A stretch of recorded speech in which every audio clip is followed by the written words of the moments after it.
Parliament heats up following a question raised by MP Dinesh Gunawardena regarding Udayagaman pillar.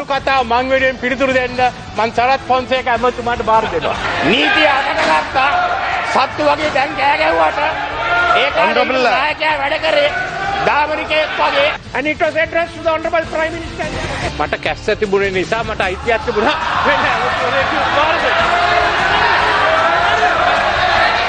Governing and opposition parties in the central province protest against the meeting between Minister Rauf Hakim and provincial health officials. Documents used for investigations at Lanka Phosphate Limited destroyed in a fire. Moodys Investors Service downgrades Sri Lanka's economic outlook. Hello there, very good evening and welcome to your Primetime News Bulletin. I'm Shane Silva. And I'm Aishara Pinto. Let's start off with a look at the stories.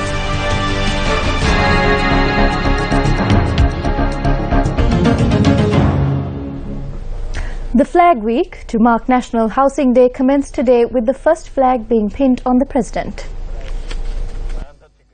Flags were pinned on President Maithripala Sirisena and Prime Minister Ranil Wickremesinghe during an event held at the President's office this morning, signalling the launch of the Flag Week ahead of the National Housing Day, which is marked on the 23rd of June. The 23rd of June has been declared as National Housing Day in honour of former President Ranasinghe Premadasa's birth anniversary.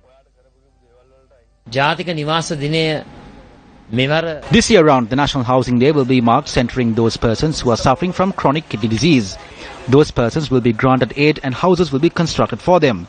Moreover, we will be granting aid to those persons who have been deprived of proper living standards. We will construct houses for those innocent people and make their dreams a reality. නිවාස සංවර්ධන සිහිනය සැබෑ කරවීමයි අපේ ඒකායන අරමුණ. As mentioned in your headlines tonight, a tense situation arose in Parliament today when opposition MP Dinesh Gunawardena posed a question to the Prime Minister regarding parliamentarian Udayagaman Pilla, who is currently under remand custody.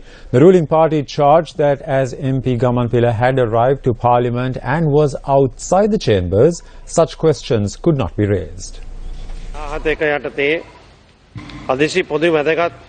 The Prime Minister is present in these chambers. I would like to make a statement understanding Order 17/1 regarding a matter of urgency and common importance.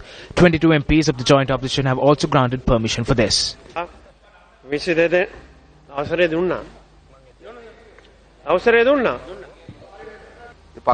During the party leaders' meeting, it was agreed that he would be given the opportunity to read it out. But, Honourable Speaker, I do not know why the Leader of the House suddenly stood up and is not allowing him to read it out. He should be given that opportunity. 20 parliamentarians have to stand up. It did not happen. That is why you cannot read it.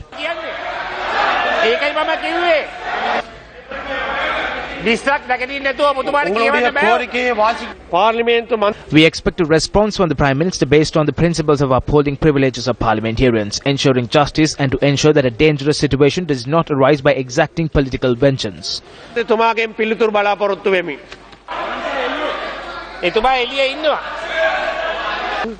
I do not know, but an issue has been brought forward that this MP is in Parliament but is outside the chambers.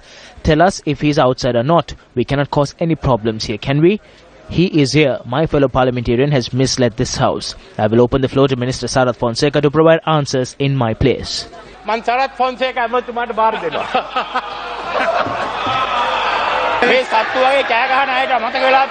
All of those who are screaming like animals have forgotten how I was jailed in the past, how I was dragged away and placed under remand custody for 8 months with no justice whatsoever, without any trial. These MPs who are screaming like animals have forgotten this. They are saying he did not come to Parliament when in fact he has and is now in hiding. Do not lie. The leader of your gang did not treat us like MPs back then. He took revenge from us. He took the law into his own hands. You may scream like animals now, but your leader worked like a thug.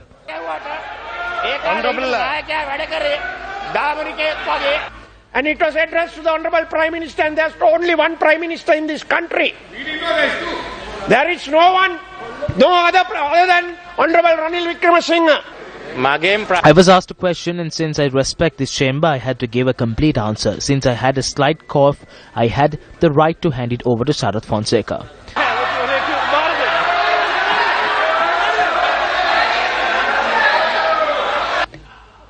Is the government dead today? Is the government going to be dead when the Prime Minister has a cough? Prime Minister is in the House. It is a duty of the Prime Minister to answer this question or read the answer. Honourable Prime Minister. Or read an answer. I came to Parliament despite my illness, so tell Uday Gamampilla, who is well and able to come inside the chambers. Tensions soared at the Central Provincial Council today over a meeting between Minister Rauf Hakim and several government officials that took place at the Provincial Ministry of Health. Following the tense situation, sessions were postponed. The chairman of the council later adjourned the session as a majority of the councillors did not attend the session. Provincial health officials, including the Provincial Director of Health Services, were summoned to the meeting held yesterday under the auspices of Minister Rauf Hakim and Deputy Minister of Health Faisal Qasim.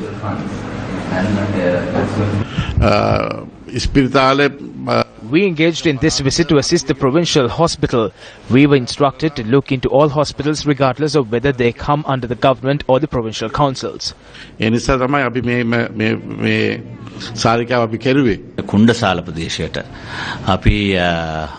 officers informed us about the need of a divisional hospital for Kundasale and Puja Pitya. We need to take a political decision on. The matter will be directed to the district coordinating committee and we will also obtain the approval from the central government. The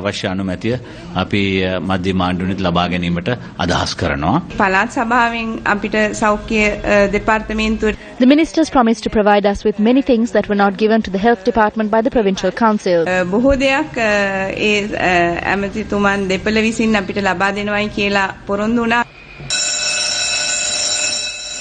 Opposition councillor Nima Piyatissa was the first to raise an objection against this matter when the council convened today. This is pressure on the provincial minister. Honourable Chairman, we condemn this act. Today we will boycott sittings.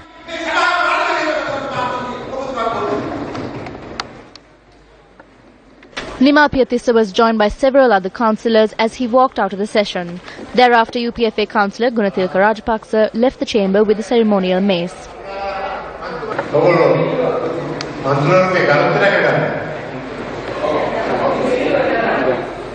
When the council convened again, the ruling party members also criticised the meeting at the Ministry of Health.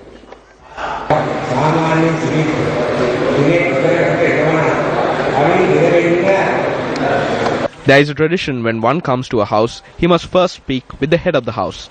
That is tradition. One cannot simply barge into another house as he pleases. Meeting officials in this manner and issuing instructions has brought disrepute on all of us.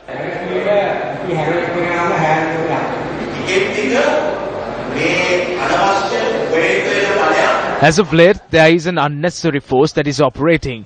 We are against this. If we are holding positions, we will serve with respect. If not, we will let go of these positions and take a back seat.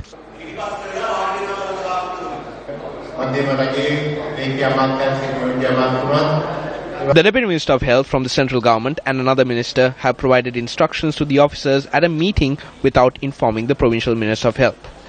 This brought disrepute to the Provincial Council. We are disappointed. I instruct that our opposition be communicated to those ministers in writing.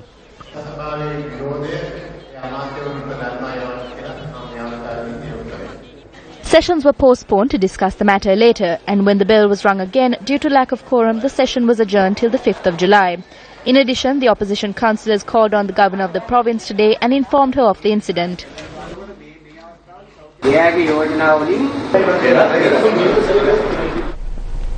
Deputy Minister Ranjan Ramanayaka convened a media briefing in the Madivela Parliamentary Housing Complex.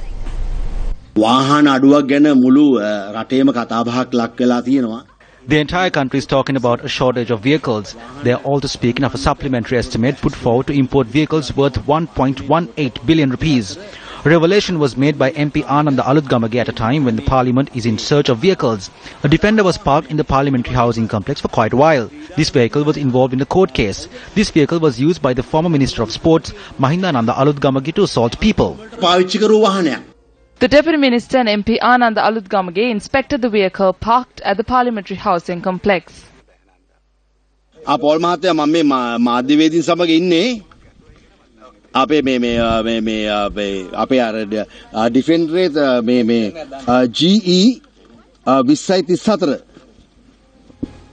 Hello. GE 2034 කියන ඩිෆෙන්ඩරේ register වෙලා නැහැ නේද මේ RMB එකේ? නෑ ඒකේ system එකේ මොකක්ද නැහැ. සිස්ටම් එකේ මොකුත් නැහැ. ඒට ඉස්සලා නම්බරේට वाहනයක් තියෙනවද? ඔව් තියෙනවා. ඒ මොකක්ද ඒ वाहනේ? ඒක කාර් එකක්. ඉතින් එතකොට කොහොමද ඒක එහෙම ඒක එතකොට හොර वाहනයක්ද ඒ කියන්නේ? මොකක්ද එතකොට ඒකේ තේරුම මොකක්ද? එහෙම කියන්නේ සමහර ඒවා තියෙනවා මේ මොකද මේ සිස්ටම් එකට දාපු නැති ඒවා තියෙනවා. ඒක අපි කියන්නේ වෙන ප්‍රදේශ වලින් ලියපන්ති කරපුවා. දලතුත් මේ മന്ത്രിවරයා ඉන්නවා මෙතන. පාර්ලිමේන්තු മന്ത്രി කතා කරන්නේ. Hello. මේක මම දන්න වාහනයක්. This is a vehicle I know. This used to operate in the Navalapiti area. The vehicle was also used to assault people during the presidential election and to set fire to houses. We were searching for this vehicle.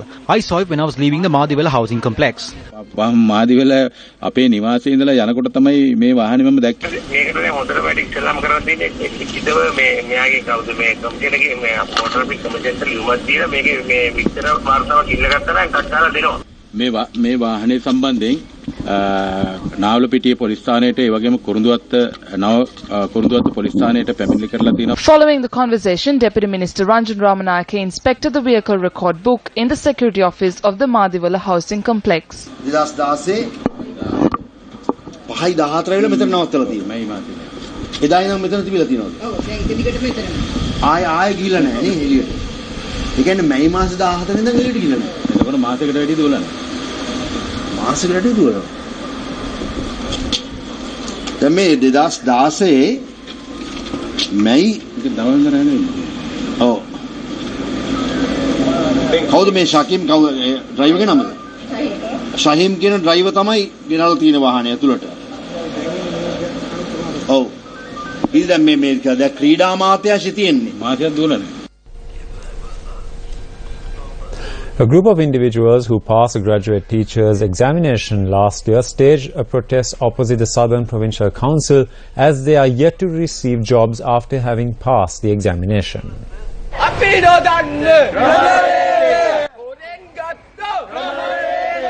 The protesters who marched from the Kalaigana junction in Galle to the Southern Provincial Council premises engaged in their protest for over 2 hours. A tense situation arose between the protesters and MP Vijaypala Hettiarachchi.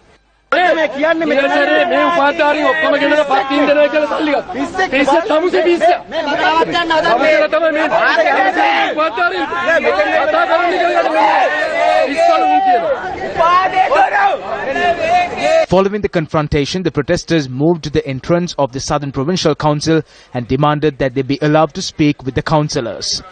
Following the Provincial Council meeting, Governor of the Southern Province Hemakumara Nanakara, Chief Minister Shan Vijayalal De Silva and Provincial Minister of Education Chandim Rasaputra met with the protesters. The 2015 direct recruitment is an issue. 285 of the 700 individuals who were recruited did not sit for the exam.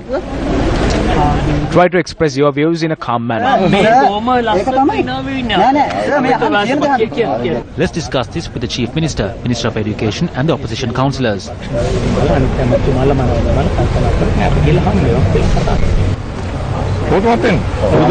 You come with us too. I will show you the problems we face in the southern province. There is an excess of teachers in the Galle and Mathura districts. You cannot recruit them as you please. The national policy is not written the way you think it is. He scored the highest marks on the exam. Give him an answer. The group dispersed after officials promised to provide a time next week to engage in discussions. Have the public representatives that you chose given a value to the vote that you cast? The News First Think Again campaign, a public service initiative which gives the people an opportunity to reflect and express their views on their choice of public representatives, travelled to various locations in the Anuradhapura, Mathura and Mullaitivu districts today.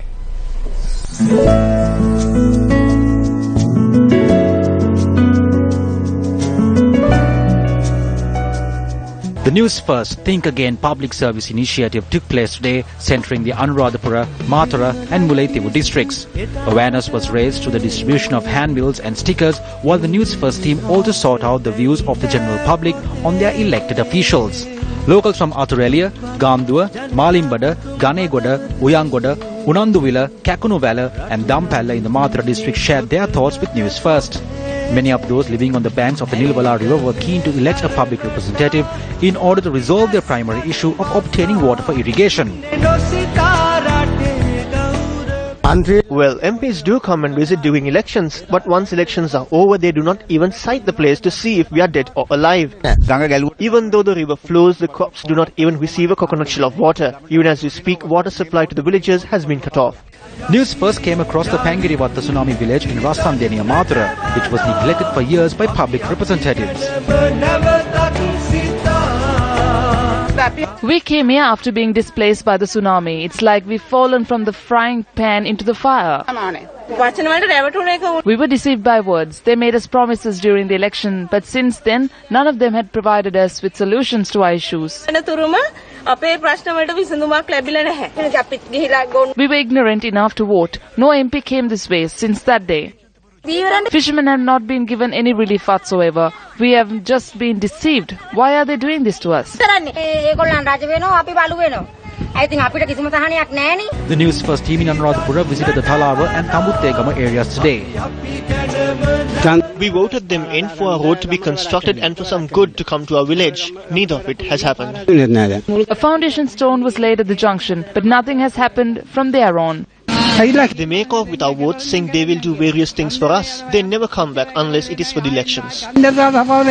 Electronic data gathering techniques were utilized to record the responses that we received from the public in the Mihintale and Lower Halmil Lava areas regarding whether or not the public is satisfied with the actions of their public representatives. Make our roads and the canals to our fields. That is all we ask. They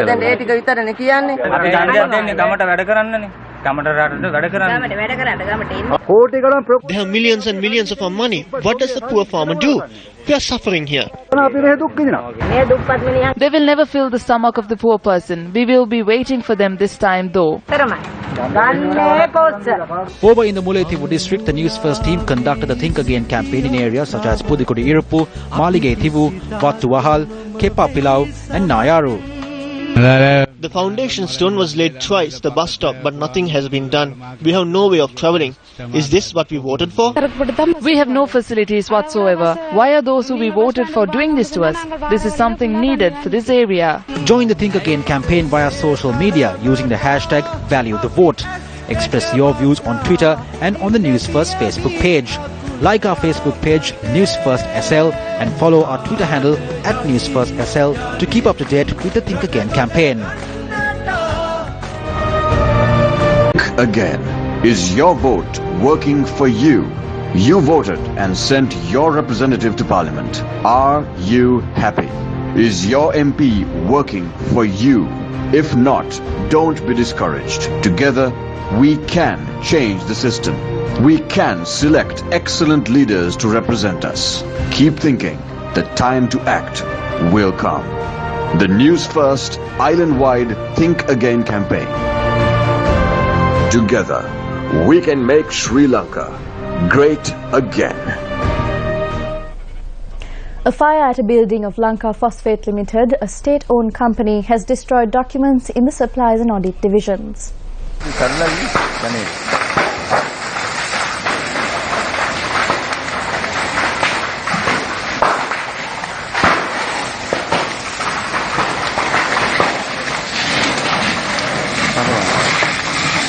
The fire was reported at 3 a.m. in the office building of the Supplies Division at Lanka Phosphate Limited. Documents filed at the Supply and Audit Divisions were charred by the fire, and according to Upali Anuradha Disanayaka, the chairman of Lanka Phosphate Limited, the damage is estimated to be over 6 million rupees. I cannot comment on whether this was an act of sabotage or an electrical surge. However, according to my knowledge, all electrical equipment had been unplugged. Therefore, it is impossible to comment on the reason right now. The fire was doused by the fire brigade attached to the Anuradhapura Municipal Council.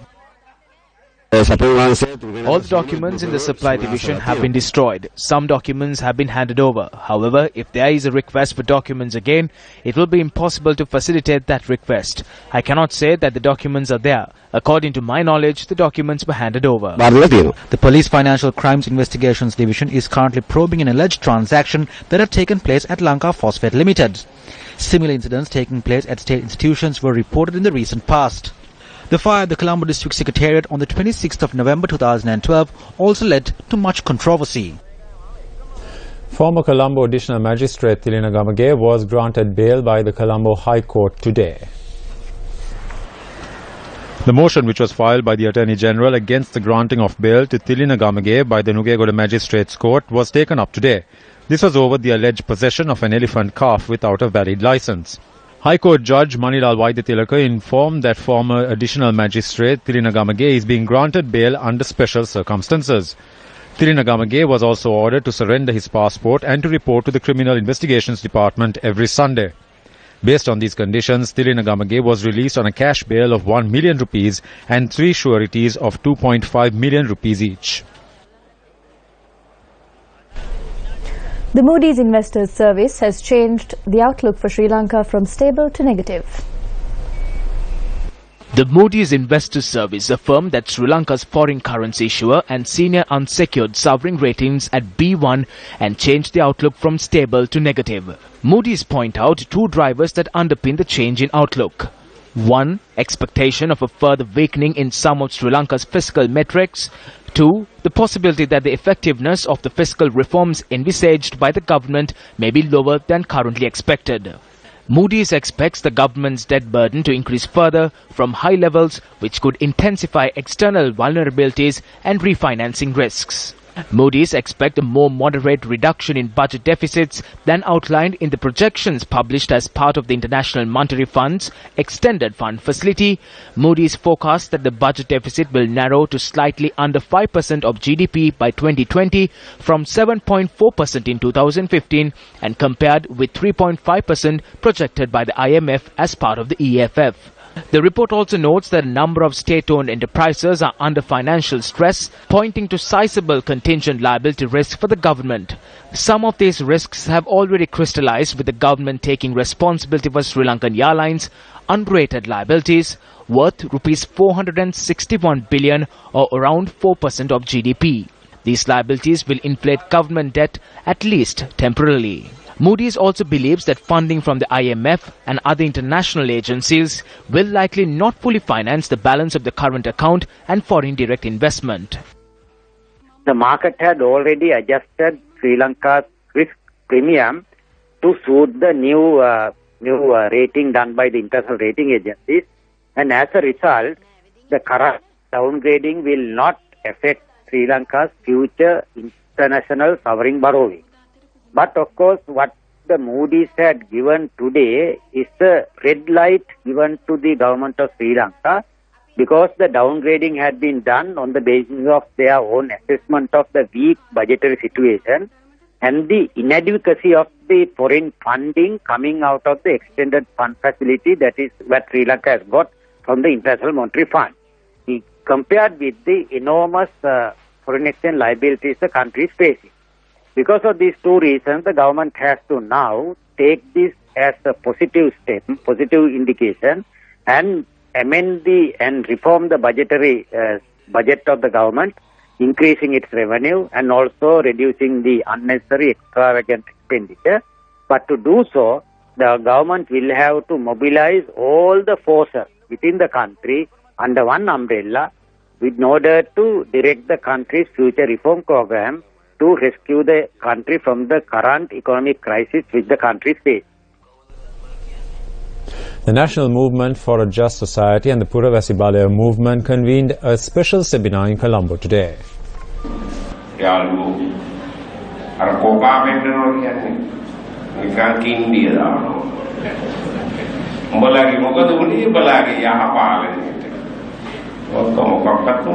My friends tease me and ask what happened to good governance. They said it won't work. However, we keep trying. We will keep hammering on the door until it opens up. After the 8th of January, some were expecting this baby to be born just 9 months after the honeymoon. However, if nothing is done during the honeymoon, can a child be born? They need to act. But when we observed the way they act, we saw there was something wrong. That is why we took the Puravasi Balaya doctors to assist them.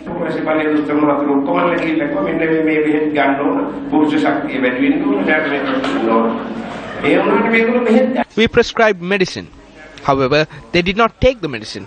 How can you have a child without taking this medicine? We will continue to try. we will make sure that this child is born. If not the normal way, we will create a test tube baby.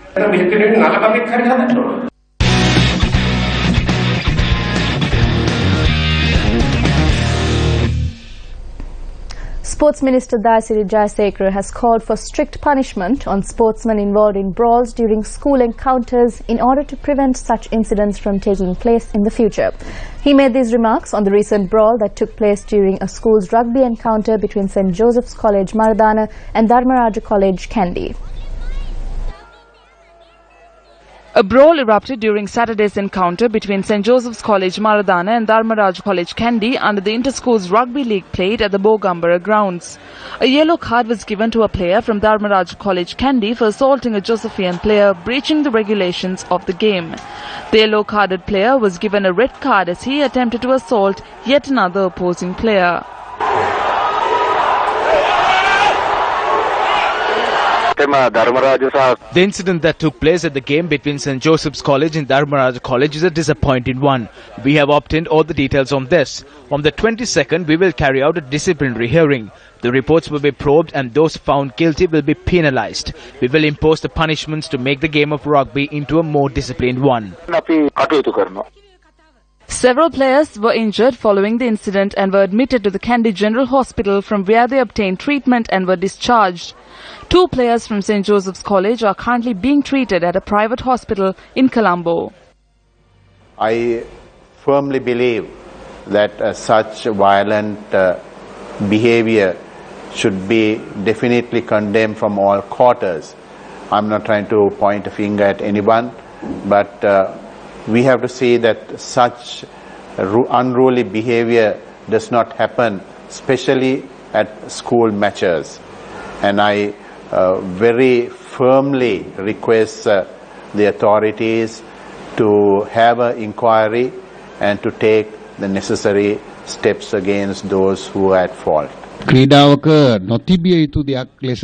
This should not happen in sports and I cannot accept this. On behalf of Dharmaraj College, I extend my apology to St. Joseph's College, those connected and everyone else. We will ensure that such incidents do not take place in the future and all those involved will be penalized by the school. Wins and losses must be taught to the sportsmen. This is a time where this needs to be taught to the past pupils as well as the parents. I have discussed with the Minister of Education to enter a program where the sports of such schools will be suspended for several years. We must learn to enjoy wins and losses and not only enjoy the victory. And that's a wrap of your primetime news for tonight. I'm Aishwarya Pinto. And I'm Shane Silva. Take care and good night.